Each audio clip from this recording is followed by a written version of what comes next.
So welcome back, and today I think we're gonna work back on this Smith's alarm, and we're gonna take the alarm out first. And the first step is to so you need to unclip this little spring here, and with a small screwdriver. What's all this coming down?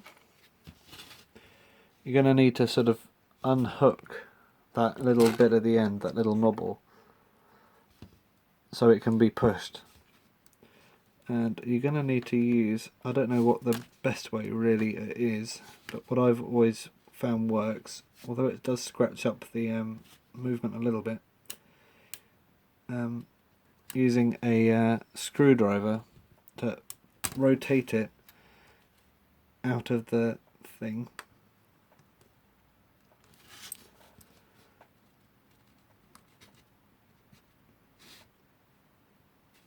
Like that, so it's no longer completely in the hole, and then you can just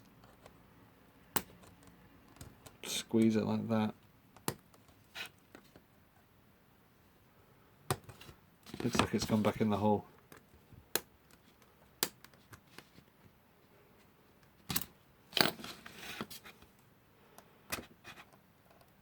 And yeah, very amateur me doing this, but I'm hoping that maybe you who are looking to maybe get a bit of an idea of what someone might do to repair their Smith's alarm clock at home will appreciate it. Because I didn't look, to be honest, but I don't think there are many. There's one that I know of in India, but I haven't actually seen someone repair one of these professionally. So I thought I might as well have a go and do an amateur repair on my YouTube channel, just to get my foot in the door, I suppose.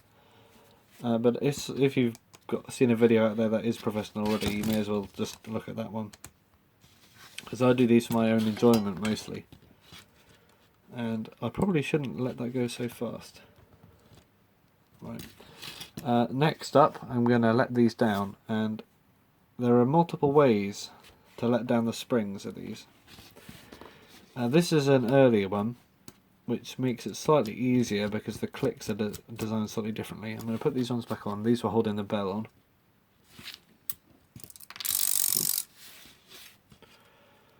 And the reason that alarm shaft hasn't slipped out yet is because there's a circlip inside, but I'll get to that later.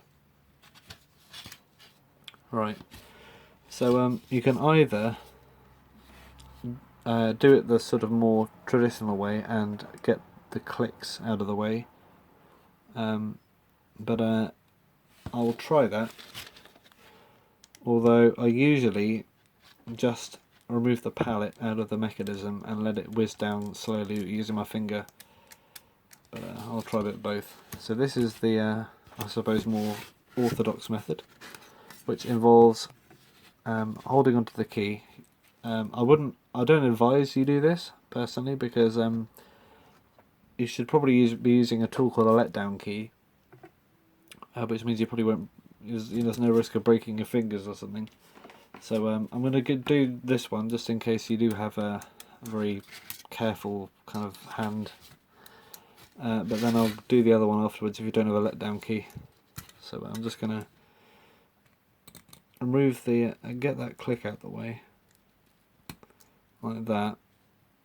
I don't know if you can see that the light's not very good, but my end of my screwdriver is pushing the little ratchet off the ratchet wheel on that great wheel.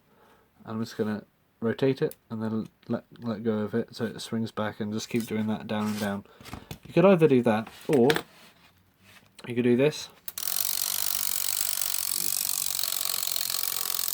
That'll let the alarm down, so we'll leave that go in a second, but for the time, what I sometimes do, or pretty much all the time to be honest, is I loosen up the nuts a tiny bit, and put my finger on put my thumb on the wheels, just jam them in there, and I carefully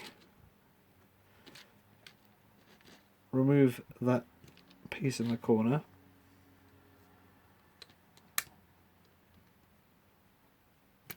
Like that. Push everything else back into position. And then it will rip raw on its own and it will let down the power slowly. So yeah, you're probably going to use your finger to make sure it doesn't go down too fast and too wildly. Otherwise it might sort of, I think it'll probably wear out the movement a little bit. And it will also be a lot of power going down. So we'll get back to you when that's all let down. So welcome back, and the power has pretty much been let down at the time, or so we think. Because I'm going to do something now, because the hammer has a built-in function that stops the spring unwinding too much and blocking the rest of the movement up. So what you want to do to get that out of the way is you just want to pull on the spring and let it undo a bit more. Like that. And then when you put it back, you pretty much know safely that there's no power left in there. And the same with this one. Just move the wheel down with your finger. Maybe a half a turn. And then you'll know that it'll be pretty safe to say that there's no energy stored in these springs anymore, and you can tell because of the size and looseness of them. If you can do this, flop it back and forth with your finger like that, then that's a good sign. So I'm just going to undo these nuts now, and then we'll be able to get these parts out of here.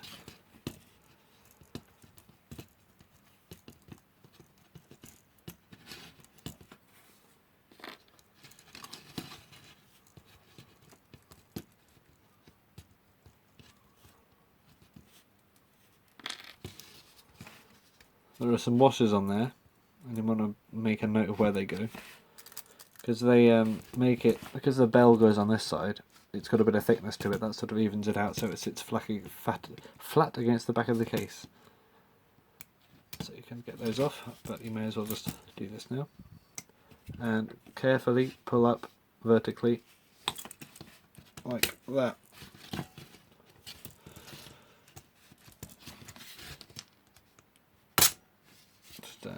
Forcing it up a little bit, because they do get seized up a little bit, but it probably won't do any harm unless you exert extreme pressure.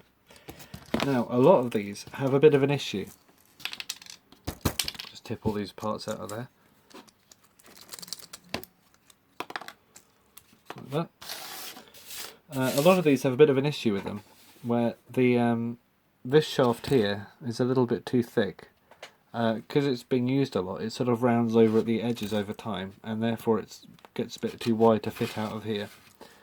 So you might want to use a little bit of extra force to try and pop this shaft out through there. And it's probably a good time also to remove that circlip, like that, which is halfway down the shaft. Put that in at the end when you finish. This out here.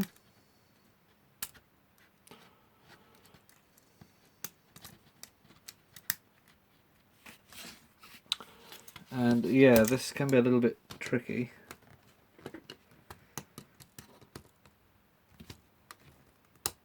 Alright, there we go, I did it. Just pop that shaft through that plate, and there we have the movement and pieces, which I presume many people have seen and got to that point and realised that they didn't know how to put it back together again. Well, fear not, because I will show you in the next video after I've cleaned it, and this is a good method in my opinion to clean parts of a clock movement so that when you put it back together it's not in the same dirty condition as it was. I'll start by rubbing them in by hand. You probably, if you've got an ultrasonic cleaner or something and you've got your own methods for cleaning parts and stuff, you may as well use that. But personally, what I do is, because I don't have an ultrasonic cleaner or anything, I'll get a cotton bud, and actually no, I did that last. I scrub them with a cloth and stuff, and just whatever I can get my hands on really. The soft side of a sponge works pretty well. I scrub them with hot soapy water, and then I dry them with a towel. And then I get a cotton bud, put it in isopropyl alcohol, and just wash over the parts, and then dry them off when the isopropyl alcohol's evaporated, and you get a lovely smooth finish to your fingers. It feels so lovely. And yeah, so that's where we are. And yes, it is almost fully apart. Once we get this out, get through the other plate, get this spring off, get that wheel off. You don't have to get that wheel off, but you can if you want to, if you're doing a super deep clean. I will be doing a pretty deep clean, but you can access all parts of this by moving this up and down, and sometimes, as we saw earlier, it rounds off a little bit. So you can either really just file that down slightly so that you can get it off,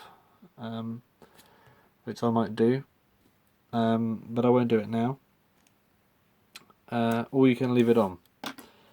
This wheel here, I'd recommend leaving that on if you're starting out.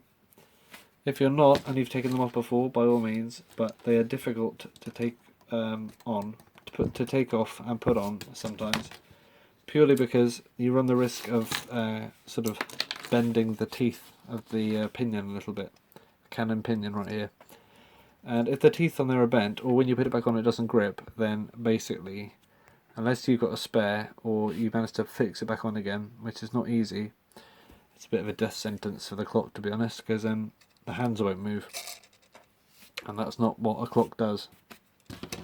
So finally I shall get these out like that. I shall get this, and where are the scissors? Yeah, I'm not going to keep this string on here because I don't use string really. Oh yeah, spring clamps, that's something I forgot to mention. If you've got spring clamps, use them by all means. These aren't particularly powerful springs at all, and they're very easy to manage, so I don't bother with them personally. But on a larger clock, yeah. Yeah, spring clamps in these I would say they're not necessary. But if you have them and you think, oh yeah, got to use spring clamps, then yeah, just use them. Because yeah, bear in mind I am an amateur. I do this at home from the clocks I get on eBay to make videos for fun. So that's where I am with things, and it seems to work out. So I hope you enjoyed this video, and good luck if you are repairing one of these yourself. And yeah, thanks for watching.